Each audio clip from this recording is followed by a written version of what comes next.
What's up, everyone? Welcome to today's video. Welcome to the Video Game Fight School channel. Thank you very much for tuning in. Today, we're going to be talking a little bit about metrics. We're going to look at what the past few months, or I guess possibly about a year, has shown us about Xbox's strategy to start big launches, both on Xbox and on PC. From there, we're going to look at the PlayStation strategy, and we're going to basically consider where all of this kind of ties and fits into place. Now, as a PC gamer, I enjoy the competition between the consoles. I mean, if we wanted to be real about it, PC and the platform is the biggest benefactor. All the games are now throwing themselves at the PC audience, trying to get them to buy. And even in a few days, PlayStation is going to be bringing out its second day one launch on the PC platform, which is Concord, which in all reality, Black Myth Wukong is going to crush. And this is what I've been talking about for a while, that third-party games are going to become a thorn in the side of PlayStation. But that aside, let's look at what Xbox has done in the past in terms of this particular big launch thing and what they're proposing to do henceforth. So the very first example that we're going to look at is the video game Starfield. I saw a comment from one of my audience members, a longtime audience member, shout out to you, that is trying to emphasize that it seems like Xbox has killed the need for people to buy their games via Game Pass. It also seems like, according to this audience member of mine, that they want to kill the need for people to buy their consoles by putting their games on PlayStation. To that, I say, hold up. If we're going to make this argument, then why do PlayStation fans make the argument that Game Pass's sales, or at least Game Pass's subscriptions, have flatlined? Apparently, not everybody is rushing to Game Pass, according to those who are the detractors of Game Pass, so we can't eat our cake and have it. The second point to that is Starfield actually was among the top-selling games on Steam last year. Do y'all remember? It was in a platinum list. Every year, Steam does a list of top sellers. They put a platinum, they do gold, silver, bronze, so based on the highest number of sales. Apparently, Starfield stayed in the top tier in terms of how many copies had been sold. So it seems to me that somewhere, somehow, the need to buy their games has not been totally killed off by Game Pass, as some will propose. With about 5 million estimated as the sales for Starfield on PC around launch, we can say maybe a little bit more in terms of, say, another 3 million on the console platform, or even another 5 million when you actually put it all with, say, the subscriptions and so on and so forth on the console. I think Starfield eventually became a success, and thanks to the PC platform. So again, people who want to buy their games will buy their games. People who want to subscribe to play their games will subscribe to play their games. I don't think it's as binary as some people make it seem, because for some reason, they seem to want to cover their eyes away from the data. Xbox is playing a very solid game on the PC platform, and PlayStation wants to come in and play too.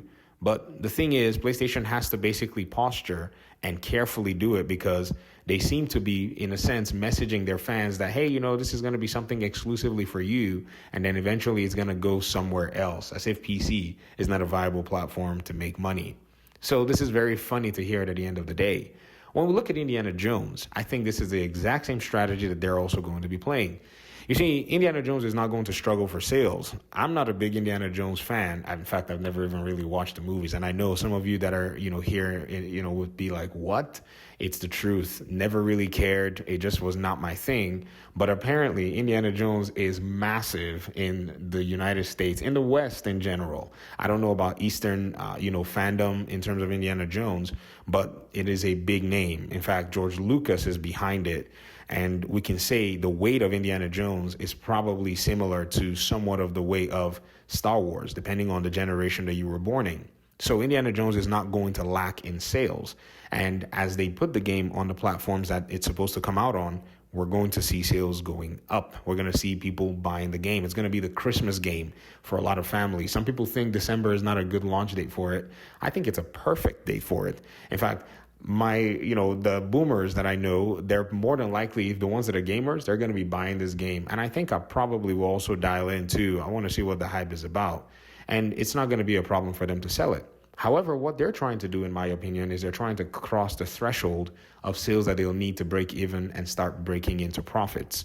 Remember, ladies and gentlemen, Marvel Spider-Man 2 had to sell 7.2 million copies, according to the unfortunate leaks from Insomniac's hacked data. they had to sell 7.2 million copies to break even. If Lucasfilms needs that same amount in terms of licensing fees, and if Xbox needs to sell 7 million copies, then a Steam launch is definitely something that will more than likely help them cover it. A Game Pass subscription launch is also going to help them cover some of it, and also sales from Game Pass. The profits, believe it or not, are more than likely going to also be raking in from PlayStation. You see, it's crazy. Because what they've done is they've pretty much set themselves up to guarantee profits from that software that they're making in terms of a game. Xbox's hardware is going to be there for who wants Xbox's hardware. PlayStation's hardware is going to be there for who wants PlayStation's hardware. If you don't buy Xbox's hardware, do you think they're going to be, hurt by it? Y'all weren't buying it in the first place. I mean, did we ever think about that? If we were buying it, then at this point, PlayStation will be somewhere around 40 million units sold, and Xbox will be somewhere around 40 million units sold, because the gaming audience has not necessarily grown. It's basically the same gamers, or I guess the same number of gamers that all these companies have been vying for. So what are y'all going to do about this? Is it that the Indiana Jones was going to make you buy the console in the first place? Or is it that you're just saying this because you perceive it to be so, when in reality, it's not the way it is? People stopped buying the Xbox consoles even around the Xbox One days. They knew that they lost the console hardware war. However, they understand that the console hardware still plays a pivotal role in their economics. Think about it. They lose $200 for every console that's sold. $200. If they do not sell a console, they do not lose $200. Do you understand what I mean? But if they sell their own software, then they gain revenue, which they then pay their costs of the software licensing fees, and then they keep the profit immediately. Making $5 on each Indiana Jones game, let's say the game gets discounted, it goes on sale, say a year and a half down the road, is still more money than selling a console. You know that, right? I mean, you have to basically know. If you don't know this, then welcome to the Video Game Fight School channel, where we talk about it all the time. So from a mathematical and fiscal perspective, it just makes absolute sense.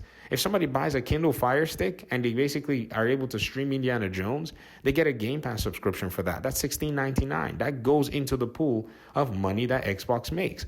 Right now, Xbox is not really sitting here waiting for your hardware sales. They've gone out there to go basically convert existing hardware into Xbox proxies. If this is not something that you are paying attention to, PlayStation is doing the same thing. PlayStation is taking my PCs. I love building PCs. I have some really fun ones. And PlayStation has converted all of them to PlayStation proxies. That's why I look at my PS5 and I'm like, you're gathering dust. Not because I hate my PS5, but simply because I don't need my PS5. My PC is capable of doing everything my PS5 has done because PlayStation has converted my PC to their own PlayStation proxy. Xbox has done the same thing. So let us follow and pay very close attention to how the market is going. And in this range, Xbox is taking the move to its logical end, which is converting PlayStation consoles to Xbox proxies. They're already doing it with Minecraft. If you look on the list, it's one of the top played games on PlayStation. They're going to be doing it with Call of Duty. If you look at it, it's one of the top played games on PlayStation. So why not throw Indiana Jones in there so that it becomes one of the top sellers, one of the most pre-orders in spring of 2025? Do the math. Sit down and write the numbers. You can do it. You can make up scenarios where the game sells 5 million copies or 10 million copies or 8 million copies or whatever it is. You can do a scenario where the game sells 1 million copies on PlayStation. Remove the 30% and then remove all of the licensing fees based on what we saw from Spider-Man. Take heavy numbers. You're going to see that it's actually profitable.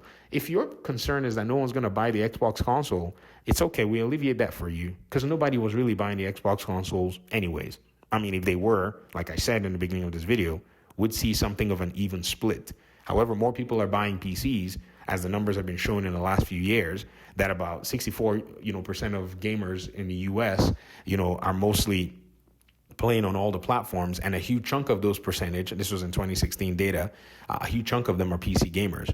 So at the end of the day, this is a net positive for either PlayStation or Xbox if they continue to take this approach. I'm waiting for PlayStation because their approach is kind of weak, in my opinion. They're not doing day one launches, so they're not gaining in on the hype. They're coming in later on, and people are waiting for sales, and so their games are not really selling at full price to be able to leverage that. They want to sell God of War Ragnarok for full price, But a lot of people are probably going to wait it out. They're going to enjoy Black Myth Wukong. I mean, see how that game is doing right now very well. And then they're going to wait for Ragnarok to be discounted a little bit. And if, because of the way the season is, this fall season is going to get really competitive. If Ragnarok is not going to do it for them, some of them are going to play Call of Duty. So PlayStation needs to start rethinking how it, leverages its big name games on PC. It needs to do it day one. If they don't want to do it day one, that's fine. They can take less money. And if they want to sit there and say, oh, well, we want people to buy a hardware, then good for them. But hardware sales is not as strong in terms of a profit perspective as software sales. Software is easier to deploy, and you don't have to worry about all of that, all of the logistics that come with it at the end of the day. So these are my thoughts on what I think Indiana Jones is here to do for Xbox. And I think Starfield is also going to be following through. They're just kind of waiting a little bit. Don't worry, you're going to see Starfield on PlayStation, in my opinion anyways. Might be wrong, but it is what it is. Thanks for watching the video. Appreciate you guys' time and audience. Hopefully we'll talk pretty soon in another one. Peace out.